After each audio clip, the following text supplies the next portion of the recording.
पिछले वीडियो में हमने सिंधु घाटी सभ्यता के मोस्ट इम्पोर्टेंट वन लाइनर्स का रिवीजन किया। अब इसी क्रम को आगे बढ़ाते हुए हम शुरू करते हैं वैदिक काल का रिवीजन। इस वीडियो में हम वैदिक काल के मोस्ट इम्पोर्टेंट वन लाइनर्स को एक एक करके रिवाइज करेंगे, जो प्रतियोगी परीक्षाओं की तैयारी के लिए बेहद महत्वपूर्ण है।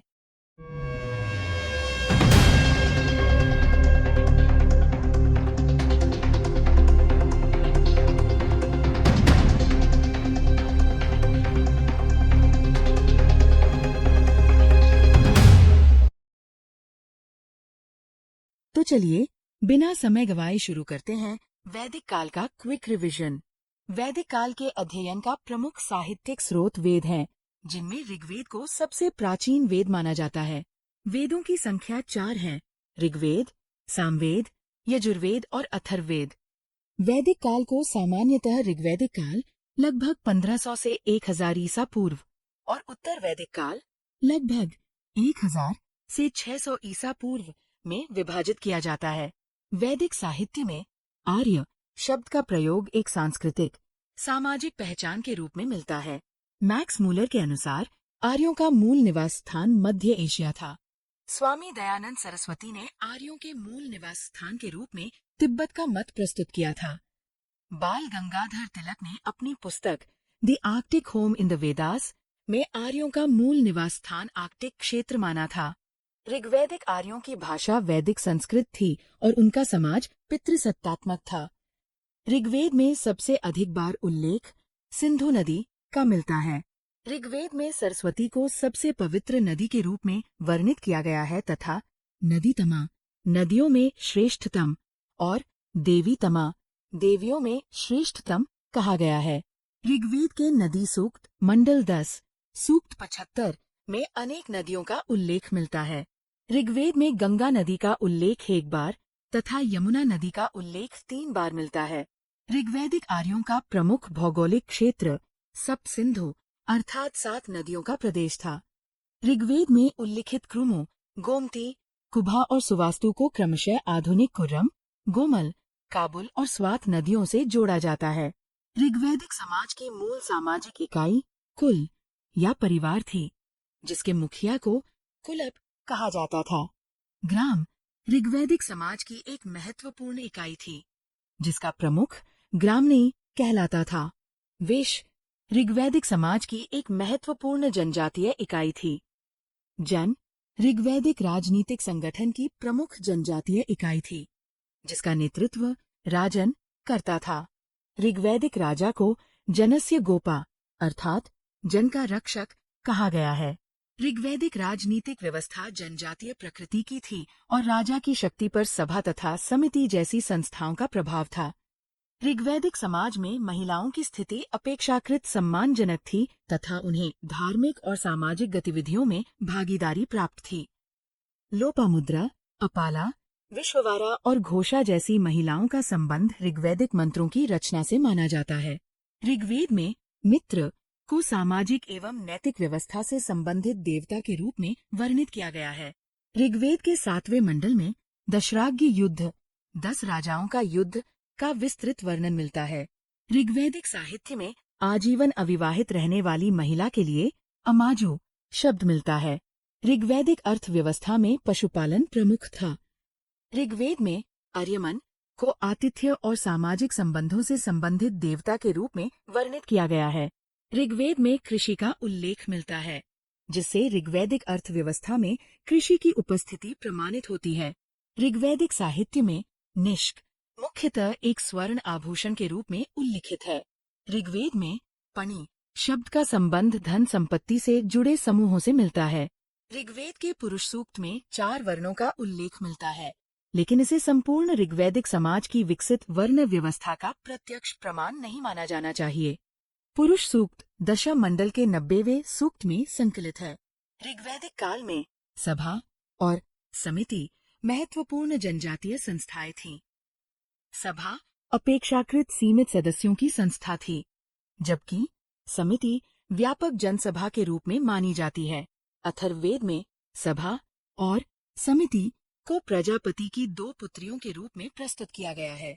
विदत ऋग्वेद में उल्लिखित प्राचीन जनजातीय संस्था थी, जिसका संबंध सामाजिक, धार्मिक और सैन्य गतिविधियों से था।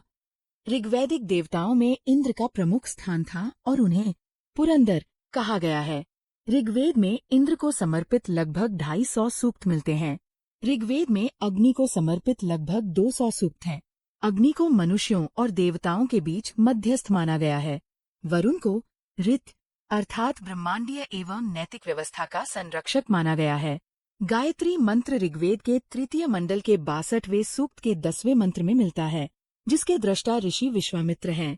ऋग्वेद का नवम मंडल मुख्यतः सोम को समर्पित है। ऋग्वैदिक धर्म में प्रकृति की शक्तियों से संबंधित देवताओं की उपासना, प्रार्थना और यज्ञ के माध्यम से की जाती थी। ऋग्वैदिक धार्मिक परंपरा में मंदिर आधारित मूर्ति पूजा के स्पष्ट प्रमाण नहीं मिलते। उत्तर वैदिक काल में लोहे का उपयोग बढ़ा और ये कृषि तथा वन सफाई के लिए महत्वपूर्ण बना। उत्तर वैदिक ग्रंथों में लोहे के लिए कृष्ण अयस और श्याम अयस जैसे शब्द मिलते हैं। लोहे के बढ़ते उपयोग ने वन सफाई, कृषि विस्तार और स्थायी बस्तियों के विकास को गति दी। उत्तर वैदिक काल में वैदिक संस्कृति का विस्तार गंगा, यमुना, दोआब और आगे पूर्वी क्षेत्रों तक हुआ।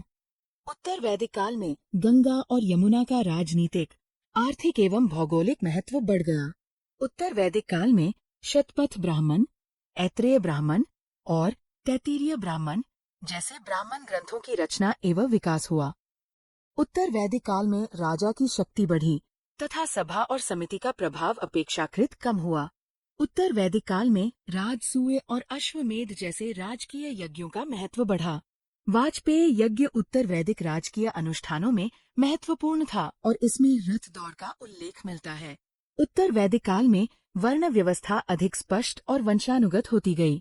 शतपथ ब्राह्मण में विदेक माधव की कथा वैदिक संस्कृति के पूर्व की ओर विस्तार से संबंधित है।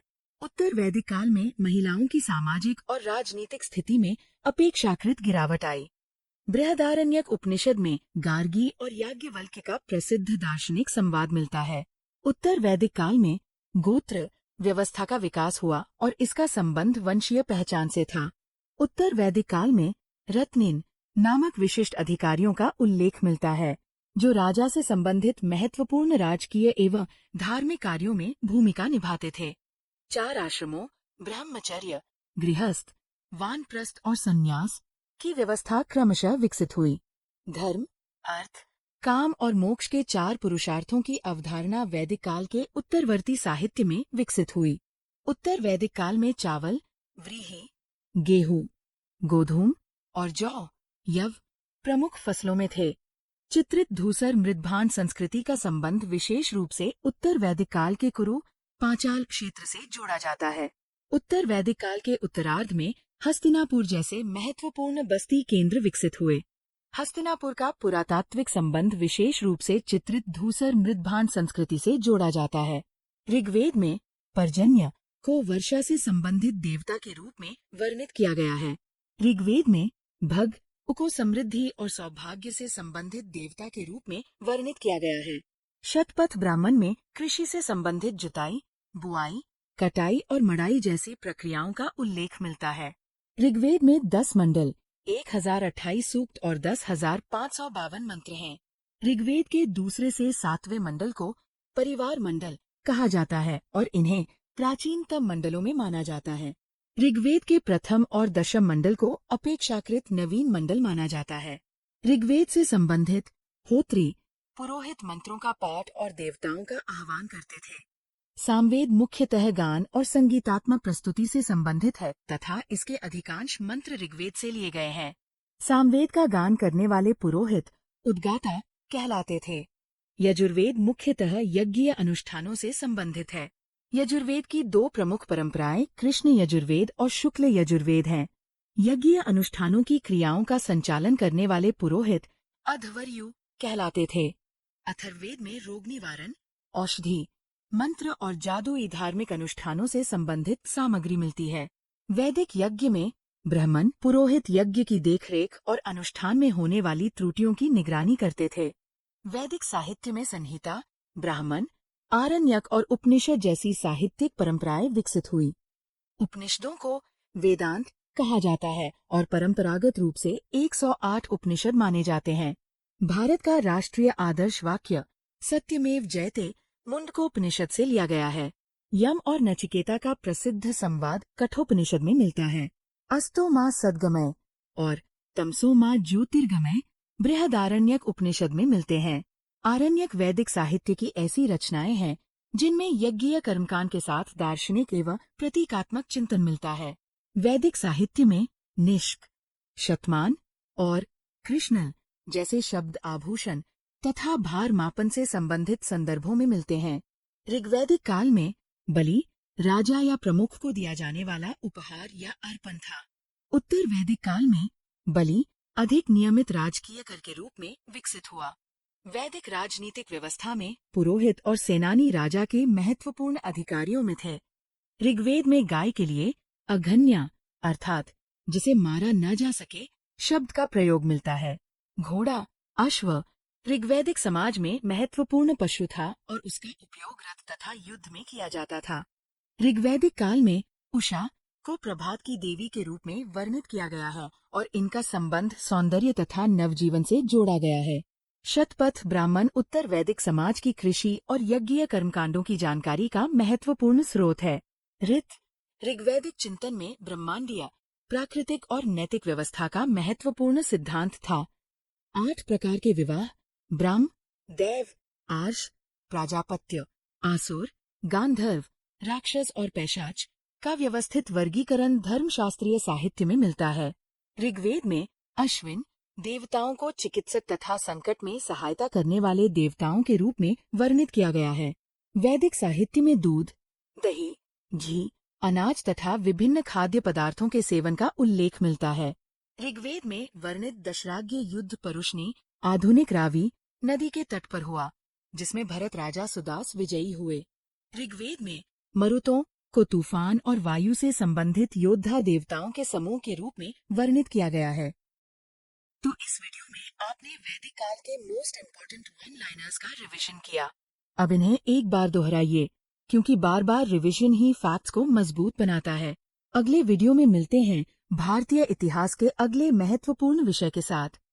रिवीजन जारी रखिए। धन्यवाद।